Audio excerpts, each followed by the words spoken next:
ನಮಸ್ಕಾರ. ನಮ್ಮ ಮಕ್ಕಳ ಭವಿಷ್ಯ ಚೆನ್ನಾಗಿರಬೇಕು ಅನ್ನೋದಕ್ಕೆ ಎಲ್ಲ ಪೋಷಕರು ಏನು ಮಾಡ್ತೀವಿ ಹೇಳಿ? ಸಾಮಾನ್ಯವಾಗಿ ಮಕ್ಕಳ ಭವಿಷ್ಯ ಚೆನ್ನಾಗಿರಬೇಕು ಅಂತ ನಾವು ಅದಕ್ಕೆ ಬೇಕಾದ ಇನ್ವೆಸ್ಟ್ಮೆಂಟ್ನ ಮಾಡ್ತೀವಿ. ಯಾವ ರೀತಿ ಇನ್ವೆಸ್ಟ್ಮೆಂಟ್ ಮಾಡ್ತೀವಿ? ಮೊದಲು ಅವ್ರಿಗೆ ಪ್ರಿ ಕೆ ಜಿ ಸೇರಿಸ್ಬೇಕಾದ್ರೆ 3 ವರ್ಷ ಆದಮೇಲೆ ಒಳ್ಳೆ ಪ್ರಿ ಕೆ ಜಿ ಯಾವುದು, ಆಮೇಲೆ ಒಳ್ಳೆ ಶಾಲೆ ಯಾವುದು, ಫೀಸ್ ಎಷ್ಟಾದರೂ ಪರವಾಗಿಲ್ಲ, ನನ್ನ ಮಕ್ಕಳು ಭವಿಷ್ಯ ಚೆನ್ನಾಗಿರಬೇಕು ಅನ್ನೋ ಕಾರಣಕ್ಕೆ ಸಾವಿರಾರು ಲಕ್ಷಾಂತರ ನಮ್ಮ ಯೋಗ್ಯತೆ ಅನುಸಾರ ನಾವು ಇನ್ವೆಸ್ಟ್ ಮಾಡ್ತೀವಿ.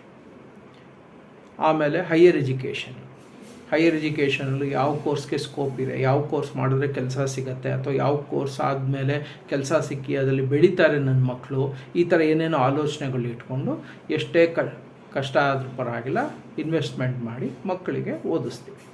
ಇಷ್ಟೆಲ್ಲ ಇನ್ವೆಸ್ಟ್ಮೆಂಟ್ ಮಾಡೋದು ಯಾಕೆ? ಮಕ್ಕಳ ಭವಿಷ್ಯ ಚೆನ್ನಾಗಿರಬೇಕು ಅಂತ. ಒಂದು ವೇಳೆ ಅವ್ರಿಗೆ ಓದಿನಲ್ಲಿ ಸಮಸ್ಯೆ ಇದ್ದರೆ ತಕ್ಷಣ ಏನು ಮಾಡ್ತೀವಿ? ಯಾವುದೋ ಕೋಚಿಂಗ್ ಸೆಂಟ್ರಿಗೆ ಹಾಕ್ತೀವಿ, ಇಲ್ಲ ಯಾವ್ದಾದ್ರು ಆನ್ಲೈನ್ ಕ್ಲಾಸಸ್ ಕೊಡಿಸ್ತೀವಿ. ಒಟ್ಟಲ್ಲಿ ಮಕ್ಕಳು ಚೆನ್ನಾಗಿ ಓದಿ ಒಳ್ಳೆ ಮಾರ್ಕ್ಸ್ ತೊಗೊಂಡು ಭವಿಷ್ಯ ರೂಪಿಸ್ಕೊಳ್ಳೋಕ್ಕೆ ಎಷ್ಟೇ ಖರ್ಚಾದರೂ ಪರವಾಗಿಲ್ಲ ಎಲ್ಲ ಪೋಷಕರು ಮಾಡ್ತೀವಿ. ಇಲ್ಲಿ ಸೂಕ್ಷ್ಮವಾಗಿ ಗಮನಿಸಬೇಕಾಗಿರೋದು ಒಂದು ಅಂಶ ಏನು ಅಂದರೆ, ಈ ಎಲ್ಲ ಇನ್ವೆಸ್ಟ್ಮೆಂಟು ಮನೆಯಿಂದ ಹೊರಗಡೆ ಮಾಡ್ತಾಯಿದ್ವಿ. ಶಾಲೆಗಳಲ್ಲಿ, ಕಾಲೇಜ್ಗಳಲ್ಲಿ, ಟ್ಯೂಷನ್ ಸೆಂಟರ್ಗಳಲ್ಲಿ, ಕೋಚಿಂಗ್ ಸೆಂಟರ್ಗಳಲ್ಲಿ ಅಥವಾ ಆನ್ಲೈನ್ನ ಇದರಲ್ಲಿ. ಇಲ್ಲಿ ಒಂದು ನಾವೇನು ಮರಿತಿದ್ದೀವಿ ಅಂದರೆ, ನಾವು ಮನೆಯಲ್ಲಿ ಮಾಡಬೇಕಾದ ಇನ್ವೆಸ್ಟ್ಮೆಂಟು ಮಾಡ್ತಾ ಇಲ್ಲ. ಯಾಕೆ ಈ ಮಾತು ಹೇಳ್ತೀವಿ ಅಂದರೆ, ಬಹುಶಃ ನೀವು ನೋಡ್ಬೋದು ಇತ್ತೀಚಿನ ದಿನಗಳಲ್ಲಿ ಬರೀ IITಗಳು IIMಗಳು ಅಷ್ಟೇ ಅಲ್ಲ, even leading ivy league institute like Harvard is not able to provide 100% placement to the students. ನಾವಿಲ್ಲಿ ಏನು ಒಂದು ಆಲೋಚನೆಯಲ್ಲಿ ಮಕ್ಳಿಗೆ ಇನ್ವೆಸ್ಟ್ ಮಾಡ್ತಾ ಇದ್ದೀವಿ, ಒಳ್ಳೆ ಶಾಲಾ ಕಾಲೇಜಲ್ಲಿ ಓದ್ಬಿಟ್ರೆ ಮಕ್ಳಿಗೆ ಒಳ್ಳೆ ಕೆಲಸ ಸಿಗುತ್ತೆ, ಭವಿಷ್ಯ ಚೆನ್ನಾಗಿರುತ್ತೆ ಅಂತ. ಆದರೆ ಈ ಕೆಲಸ ಸಿಗ್ತಾ ಇಲ್ಲ, ಕೆಲಸನೇ ಸಿಗಲಿಲ್ಲ ಅಂದಮೇಲೆ ಭವಿಷ್ಯ ಹೇಗೆ ಚೆನ್ನಾಗಿರುತ್ತೆ ಮಕ್ಕಳಿಗೆ?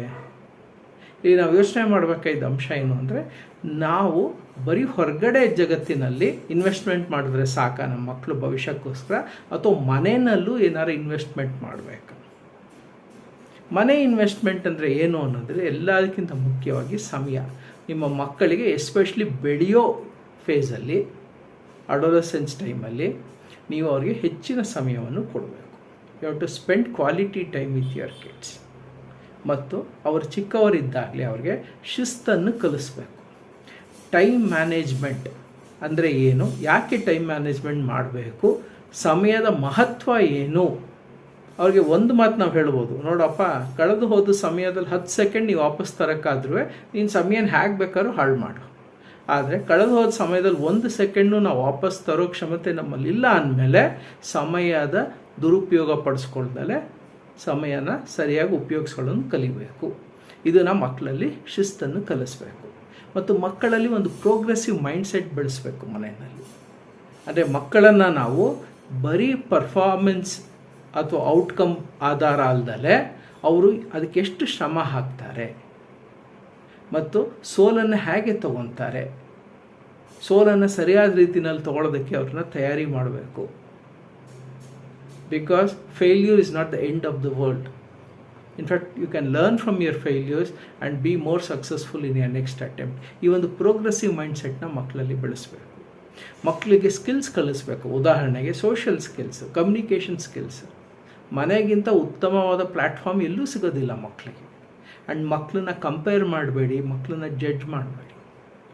ಈ ರೀತಿಯೆಲ್ಲ ಇನ್ವೆಸ್ಟ್ಮೆಂಟ್ನ ನಾವು ಮನೆಯಲ್ಲಿ ಮಾಡಿದ್ದೆ ಆದರೆ ನೀವು ಮಾಡೋ ಹೊರಗಡೆ ಇನ್ವೆಸ್ಟ್ಮೆಂಟ್ಗೂ ಒಂದು ವ್ಯಾಲ್ಯೂಯೇಷನ್ ಬರುತ್ತೆ ಖಂಡಿತವಾಗಿ. ಅವರು ಒಳ್ಳೆ ಕೆಲಸಗಳನ್ನ ತೊಗೊತಾರೆ, ಭವಿಷ್ಯನೂ ರೂಪಿಸ್ಕೊತಾರೆ. ಆದರೆ ಒಳಗಡೆ ಇನ್ವೆಸ್ಟ್ಮೆಂಟ್ ನೀವು ಮಾಡಿದ್ರೆ, ಕೇವಲ ಹೊರ ಜಗತ್ತಿನಲ್ಲಿ ಮಾತ್ರ ನೀವು ಇನ್ವೆಸ್ಟ್ಮೆಂಟ್ ಮಾಡಿದ್ರೆ ನಿಮ್ಮ ಮಕ್ಕಳ ಭವಿಷ್ಯಕ್ಕೋಸ್ಕರ, I am sorry, the future is in for a rude shock. ನಿಮಗೆ ಇಷ್ಟೆಲ್ಲ ಖರ್ಚು ಮಾಡಿದ್ವಿ, ಇಷ್ಟೆಲ್ಲ ಓದಿಸಿದ್ವಿ, ಇಂಥ ದೊಡ್ಡ ದೊಡ್ಡ ಯೂನಿವರ್ಸಿಟಿಯಲ್ಲಿ ಇಷ್ಟು ಒಳ್ಳೆ ಕೋರ್ಸ್ಗೆಲ್ಲ ಹಾಕಿದ್ವಿ, ಆದರೂ ಸಹ ನಮ್ಮ ಮಕ್ಳಿಗೆ ಕೆಲಸ ಸಿಗಲಿಲ್ಲ ಅಂದರೆ ಎಲ್ಲೋ ಒಂದು ಕಡೆ ಮಕ್ಕಳ ಜೊತೆಗೆ ನೀವು ಸಹ ಬ್ಲೇಮ್ ತೊಗೋಬೇಕಾಗತ್ತೆ. ಯಾಕೆಂದರೆ ಈಗಿನ ಕಾರ್ಪೊರೇಟ್ ವರ್ಲ್ಡ್ ಅಥವಾ ಜಾಬ್ ಮಾರ್ಕೆಟ್ನಲ್ಲಿ ಬರೀ ಅಕಾಡೆಮಿಕ್ಸ್ಗೆ ಯಾವ ಬೆಲೆನೂ ಇಲ್ಲ. ಮಕ್ಕಳ ಸಂಪೂರ್ಣ ವ್ಯಕ್ತಿತ್ವಕ್ಕೆ, holistic personality is very important. ಅವರ ಆ್ಯಟಿಟ್ಯೂಡ್ ಏನಿದೆ, ಕಲಿಯೋದಕ್ಕೆ ಅವ್ರು ಎಷ್ಟು ಉತ್ಸಾಹ ತೋರಿಸ್ತಾರೆ, ಪ್ರಾಬ್ಲಮ್ ಸಾಲ್ವಿಂಗ್ ಅಂತ ಸ್ಕಿಲ್ಸ್ನ ಎಷ್ಟು ಬೆಳೆಸ್ಕೊಂಡಿದ್ದಾರೆ, ಅವರು ಎಷ್ಟು ಜವಾಬ್ದಾರಿ ತೊಗೊಳ್ತಾರೆ, ಅವರು ಯಾವ ರೀತಿ ಹೊಸ ಸನ್ನಿವೇಶಕ್ಕೆ ಹೊಂದ್ಕೊತಾರೆ, ಇದೆಲ್ಲ ತುಂಬಾ ಮುಖ್ಯ ಆಗತ್ತೆ. ಇದನ್ನೆಲ್ಲ ನಾವು ಹೊರಗಡೆ ಕಲಿಸೋಕ್ಕಾಗಲ್ಲ. ನೀವು ಎಷ್ಟೇ ಫೀಸ್ ಕೊಡಿ, ಸಾವಿರಾರು ಗಟ್ಟಲೆ ಕೊಡಿ, ಲಕ್ಷಗಟ್ಟಲೆ ಕೊಡಿ, ಹೊರ ಜಗತ್ತಿನಲ್ಲಿ ಇದನ್ನು ಕಲಿಸೋಕ್ಕಾಗೋದಿಲ್ಲ. ಇದನ್ನು ಮನೆಯಲ್ಲಿ ಅಪ್ಪ ಅಮ್ಮನೇ ಮಕ್ಕಳಿಗೆ ಕಲಿಸ್ಬೇಕಾಗತ್ತೆ. ಅದಕ್ಕೆ ಪೂರಕವಾದ ಒಂದು ವಾತಾವರಣನ ಮನೇಲಿ ಸೃಷ್ಟಿ ಮಾಡೋದು ತುಂಬ ಅನಿವಾರ್ಯ.